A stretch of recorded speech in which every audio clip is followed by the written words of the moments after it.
action figure enthusiasts out there, JC here with another T&I toy review. And today's review is in association with MarvelousNews.com, your #1 news source for everything Marvel.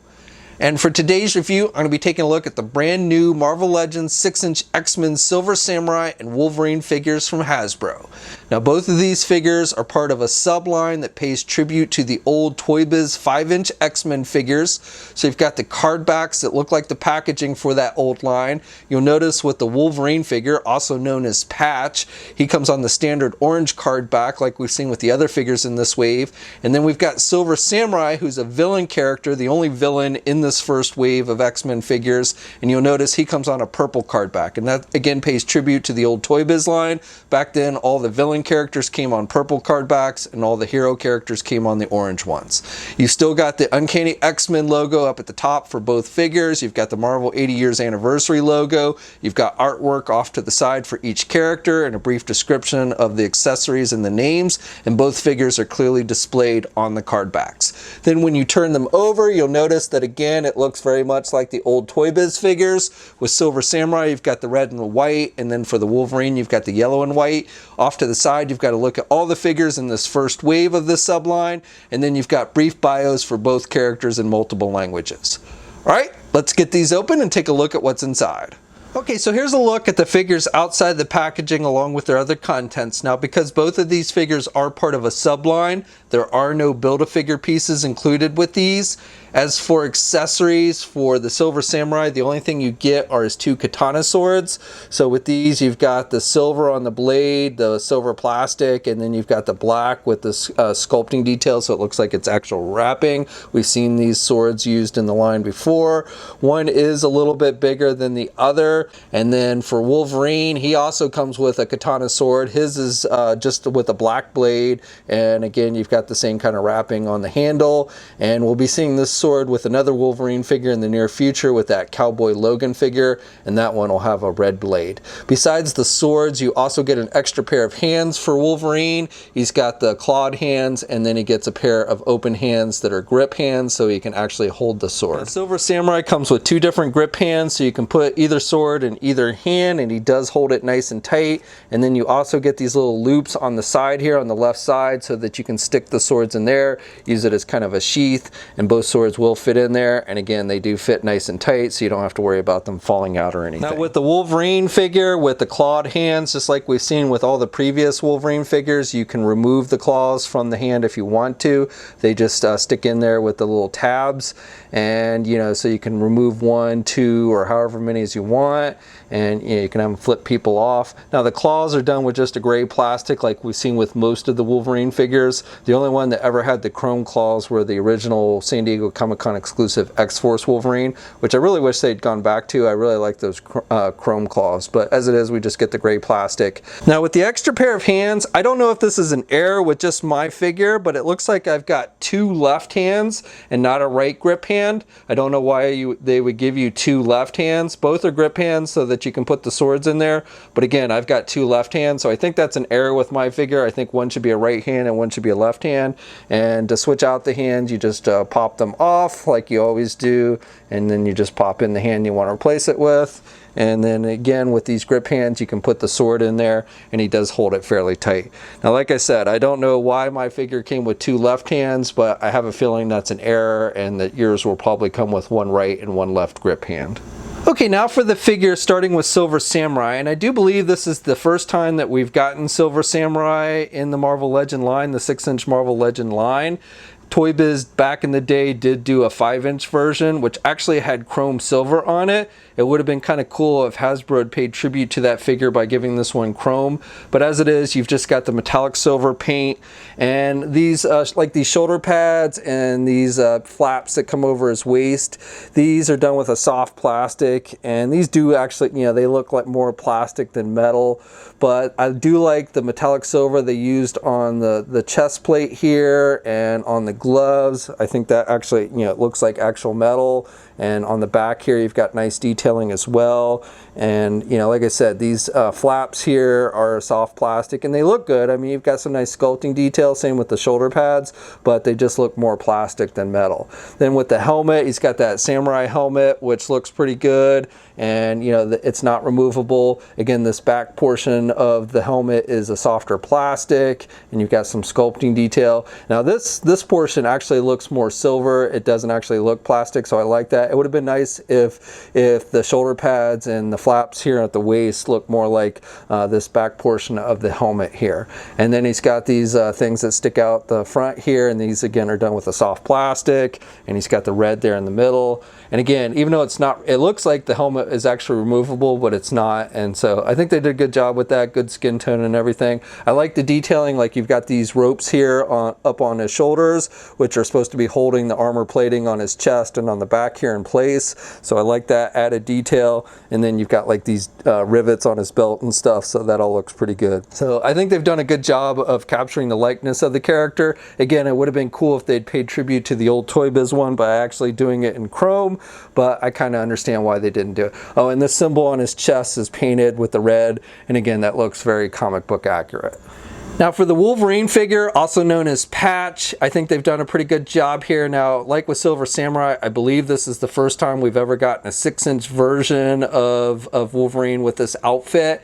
And if you're not familiar, when Wolverine first got, you know, his first solo comic back in the day, they had him in Mandapore. He was kind of hanging out or hiding out in Mandapore, and for the most part he was running a nightclub, if I remember correctly. So he would go around wearing a tuxedo, a white tuxedo, and he'd have an eye patch on, hence why they called him Patch.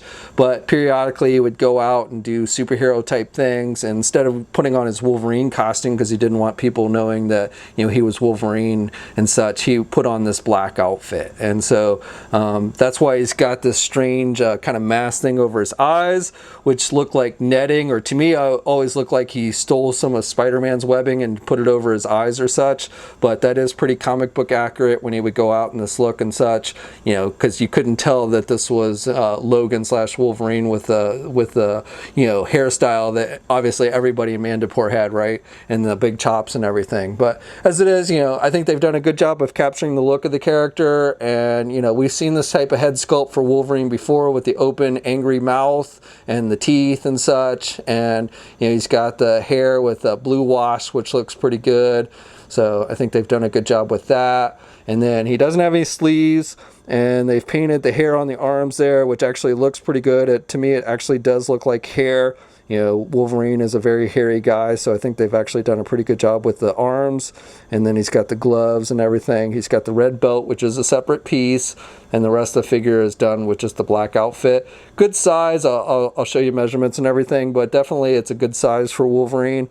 And again, I think they've done a good job of capturing the look of this particular incarnation of Wolverine. Now these figures stand, the Wolverine figure, if you count to the very tip of his hair, comes up almost to 6 inches, but if you just count to the top of his head, it's more like 5 3/4 inches tall. And you can see the Silver Samurai figure is much taller, which is accurate. And that one, if you count to the top of his helmet, comes up to almost 7 inches tall. And these two guys have quite a bit of history. I'm assuming that's why Hasbro did Silver Samurai along with the Patch figure. In fact, in issue 2 of that original Wolverine ongoing series, these two face off with each other, and it's got a pretty cool cover with Wolverine wearing this outfit fighting Silver Samurai. For articulation, starting with the Wolverine figure, you can turn the head to the left and to the right, and he can look down about that much, and then he can look up about that much. You don't really get any head pivot with this one. And then with the arms, you can get the arms out good. You've got good rotation there at the shoulder, and then this one does have the butterfly joint, so you get the back and forth movement there with the arm. And then he's got a bicep swivel. He's got a double hinged elbow, so pretty good bending there. And he's got rotation with the hands and hinges, so up and down movement. Now with the gloves, this back piece is an actual separate piece than the actual glove itself. And then you've got a midsection joint, so he can crunch forward pretty good, and he can look back about that much.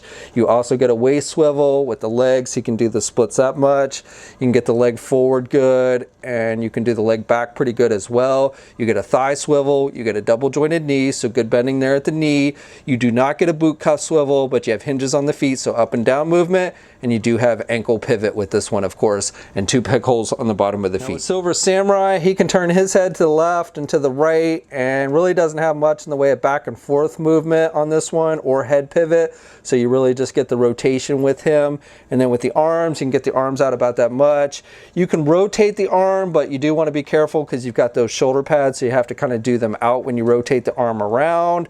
And then you've got a bicep swivel, you've got a double hinged elbow, so you can bend his elbow about that much. Actually probably get a little bit more there. And then you've got rotation with the hands, but you do not have hinges on the hands because he's got this kind of plating over the gloves, so they did not, actually I take that back. You do have hinges, they're just on the side here, so you get that forward and back motion, and it's the same on both hands. So the hinges are on the sides, not on the top and the bottom with this one. Now with the midsection, you do have a midsection joint, even though he's wearing this armor plating, they've still given you some movement there, so you can rotate and you can pivot to the left and the right. He doesn't have much in the way of crunch movement, and you can look back about that much, and you don't even get too much actual gappage, though you do get a break between his symbol there on his chest when you have him look back. You get a waist swivel, and then with the legs he can do the splits that much, even with those pieces that come down over the legs. And then you can get his leg kind of out and forward, and you can do the leg back about that much. You've got a thigh swivel, you've got a double jointed knee, so pretty good bending there at the knee. And then you do have a boot cuff swivel with this one. You have hinges on the feet, so up and down movement, and you do have ankle pivot and 2 peg holes on the bottom of the feet. One other thing to note with the Silver Samurai, the way the arms and the armor are sculpted, you can't get the arms completely to the side of the figure. Pretty close. I mean, it's not too bad for a kind of a bulky figure like this. So that's about as far down as you can get the arms. Okay, so that's my review. So overall, I would say Hasbro's done a pretty solid job here of capturing the look of these characters from the comics.